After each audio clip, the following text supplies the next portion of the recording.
Hello guys, welcome back to this video. And we got lots of stuff to talk about. It's gonna be it's gonna be a pretty lengthy video for a reason. But so I hope all of you guys are having a great weekend so far.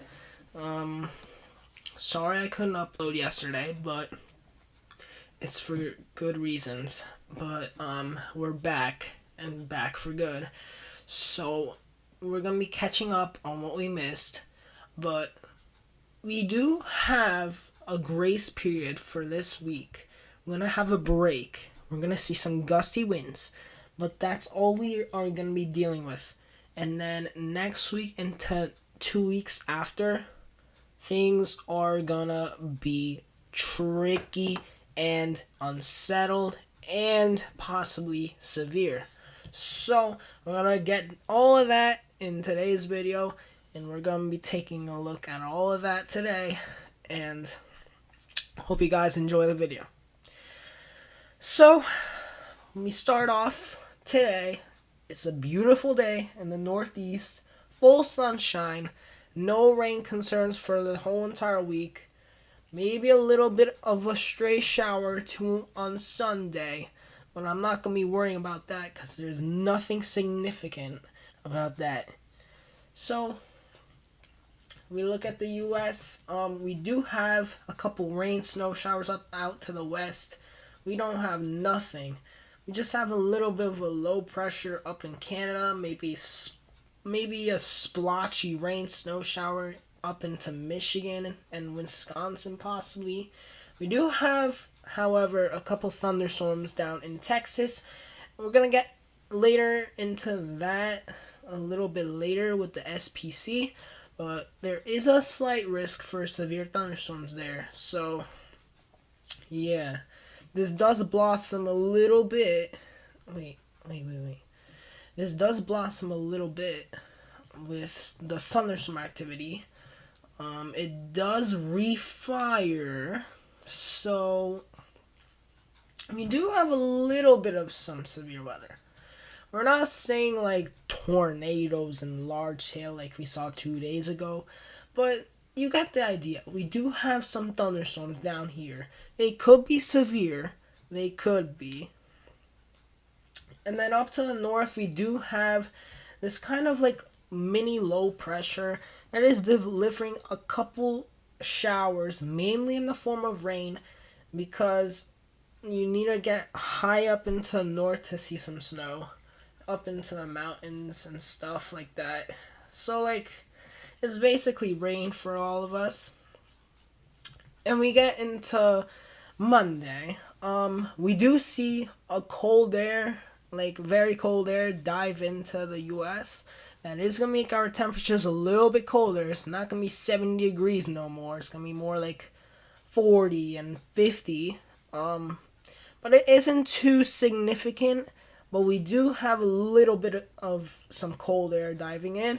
We do have a couple of snow showers, like lake enhanced, off the Lake Erie lakes and like Buffalo, and it's just a couple minor snow showers. I'm not expecting much.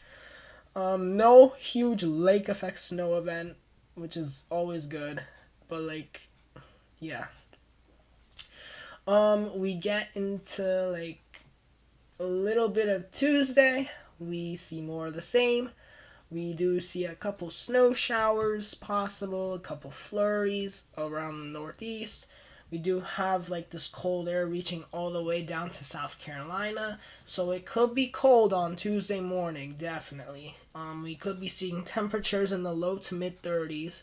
And it's possible we could have frost on Tuesday morning. I would not be surprised. But we do see this cold air trying to slam back that warm air into the south, so it won't interfere with that. We get into like a little bit later into the week. I'm gonna skip Wednesday and Thursday because I don't really care about that one. It's not much. We do see a couple snow showers trying to reach into New Jersey on Wednesday. I wouldn't be surprised, but like it's pretty minor. We do have a little bit of a major system out west, 1005, and we do see some snow out to the west. Um, yeah, and honestly, the whole entire U.S. is quiet. It's like really tranquil and quiet. Trust me, that will not happen by the end of March. Trust me, that'll be a completely different story. But as we get into a little bit later into the time period of next week, um, we are gonna see things change a little bit. Nothing too significant yet, but I do get a hint that we will be looking at some mild weather swings going into next week. Oh my god, like, load. Okay. So, we are going to be seeing this low pressure system down to the south, right here, across Nebraska, right? And we do see this arm of showers and thunderstorms. Oh my god. We'll be seeing this arm of showers and thunderstorms down to the south, right? And we got this little piece of stream energy up to the north, which is all snow. We got some cold air right here. And the interesting part about this storm, it could start off as snow in the New York City area. I'm not 100% agreeing with this, but it is possible. I mean, we got some snow up to the north. We even got some snow down to the Appalachian Mountains, but some heavy rain is like outside of that. I mean, like 1007 low pressure down to Georgia. This would be a perfect nor'easter setup for some big time snows in January and February, but unfortunately, we don't want that right now because it's just not going to happen. But the interesting thing, once we get into Saturday morning, we do have some snow reaching into New York City, just a slight little bit, and we do have northern Jersey snow. We have a 999 off the South Carolina coast. Very heavy precipitation and rain across North Carolina. Very heavy. We do see some snow starting to fill in for interior New England. We go a little bit further out. The snow does dissipate for northern New Jersey. It does switch over to rain eventually, unfortunately. But we do have a 999 still riding up the East Coast, and we got some heavy rain spreading up to the Carolinas and the Delmarva and into Long Island. We got a lot of heavy rain. That ain't the severe weather threat I want to show you. We do have we might see a couple storms trying to form into New Jersey. We do have a 999 still riding up the East Coast. The snow is starting to go further and further north, but we do see heavy rain spreading up eventually into New Jersey, eventually engulfing the whole entire Northeast. And then it's not like anything too bad. The winds are not really gonna be a bad part of the storm. It just might be the rain, maybe some minor flooding on next Saturday. But that's like 200 hours out. Let's be for real. Everything could change. But, yeah. But, what I want you to notice, guys, look at this snow on this northern piece of stream energy into the north. We got Wyoming, we got Iowa, we got Minnesota, heavy snow, but we do have this arm of showers and thunderstorms. And watch how this becomes a little bit of a problem. Watch this, a 992 in like the Colorado area, right? You may think this is not a problem, but I see this potentially being a problem.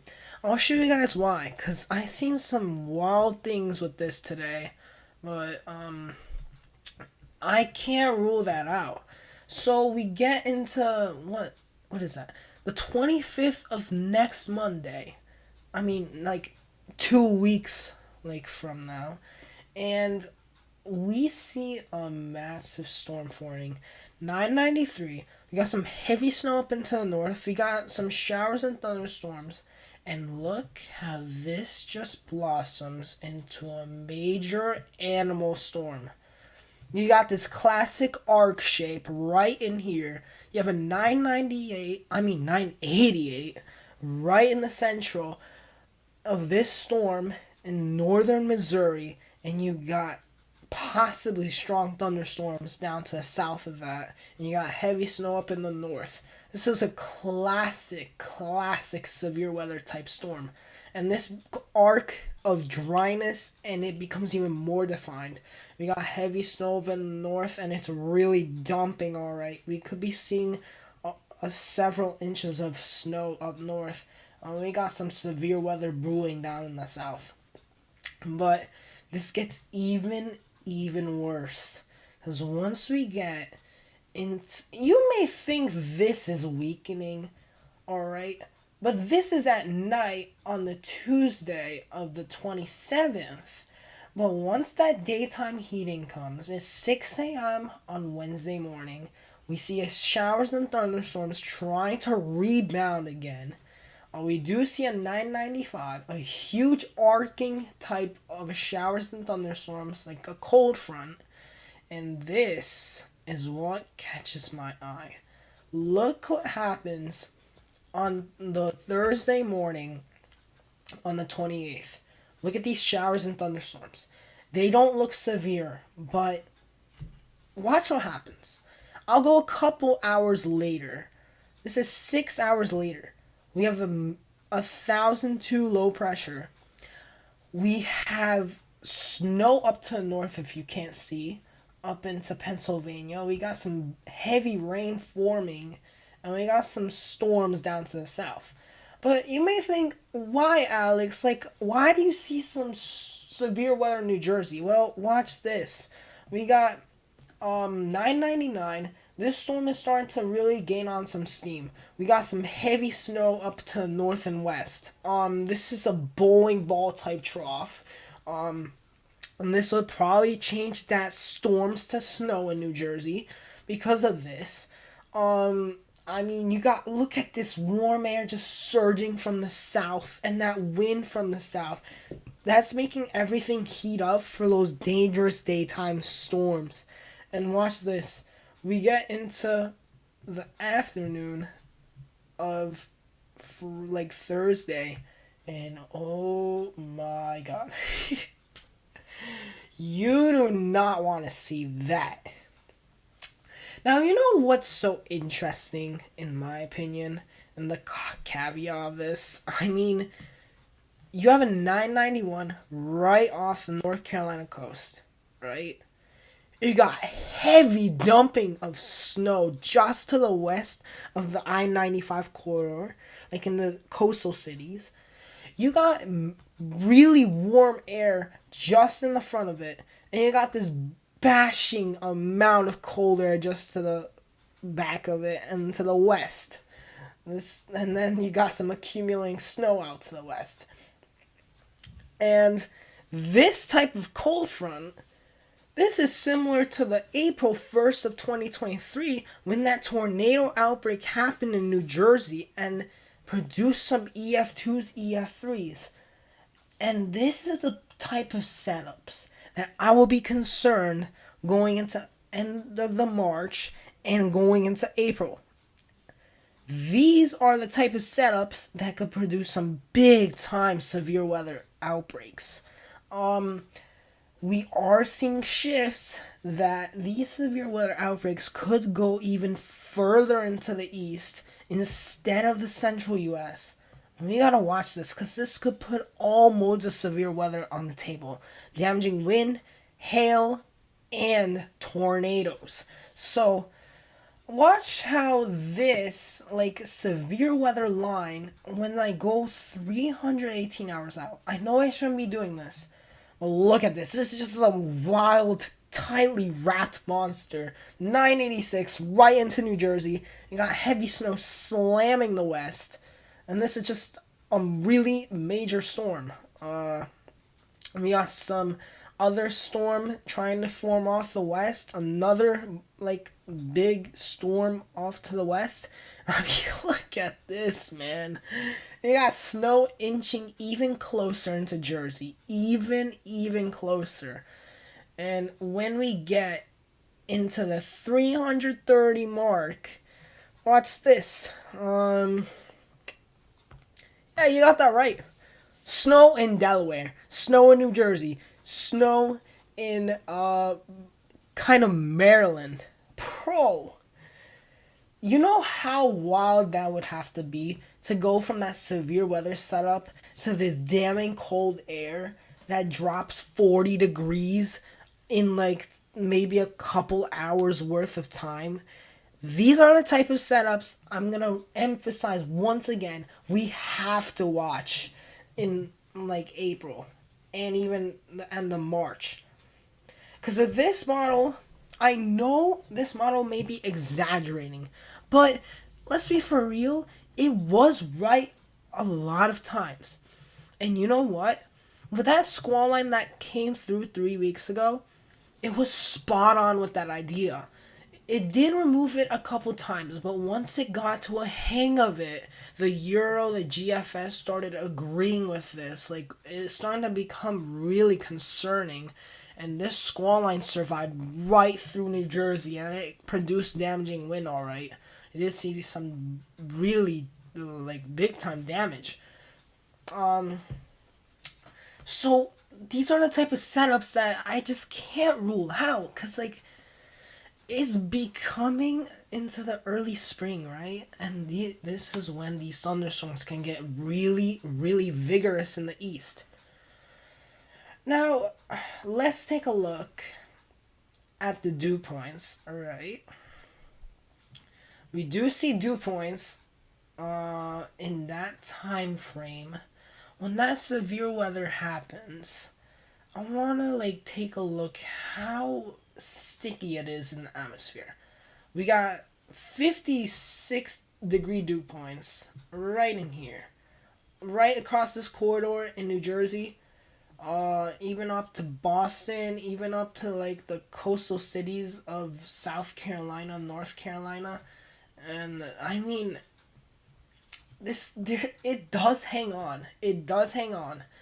We do see some high dew points for New Jersey, Connecticut, Rhode Island, Massachusetts. And I just don't want to see that. We go to the temperatures. Let's see. We still have such warm temperatures ahead of this cold front. And then look at this bashing cold air just waiting to like bash through New Jersey and like the coastal cities. I mean, we got 30s behind this front.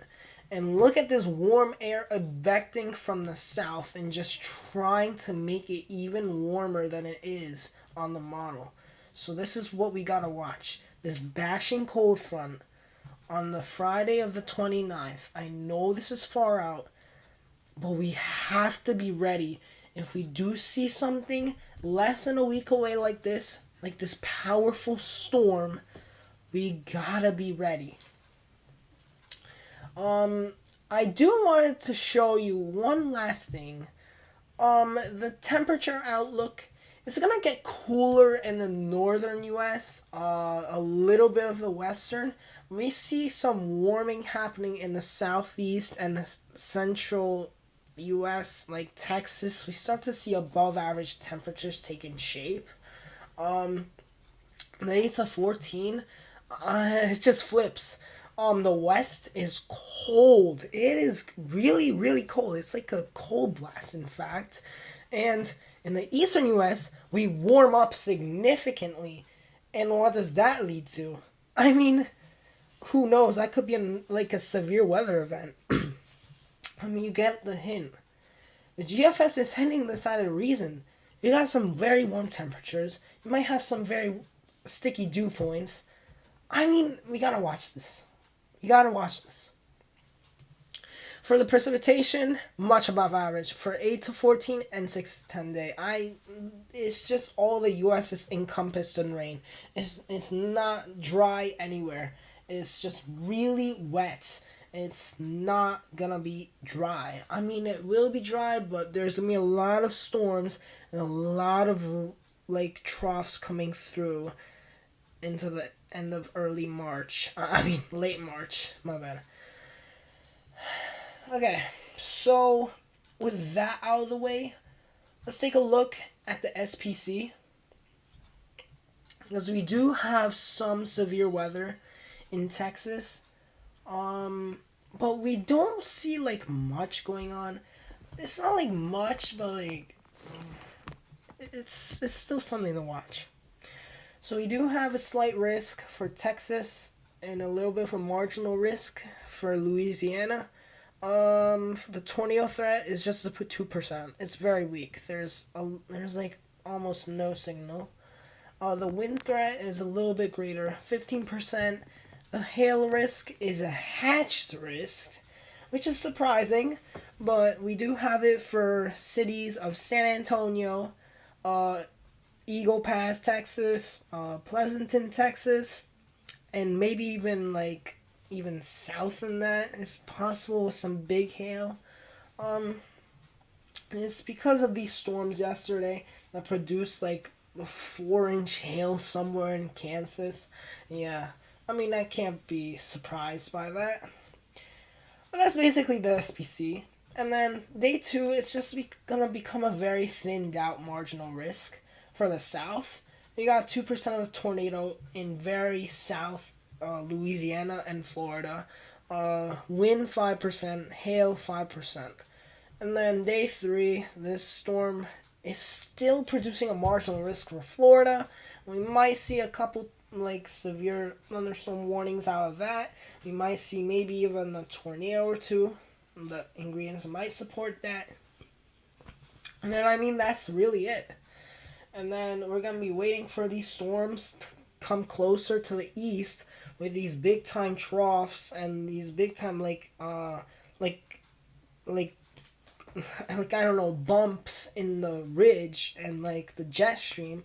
That's where it wants to hint at that convection happening. Alright, so that's gonna do it for this video. I hope you guys have a great rest of your weekend.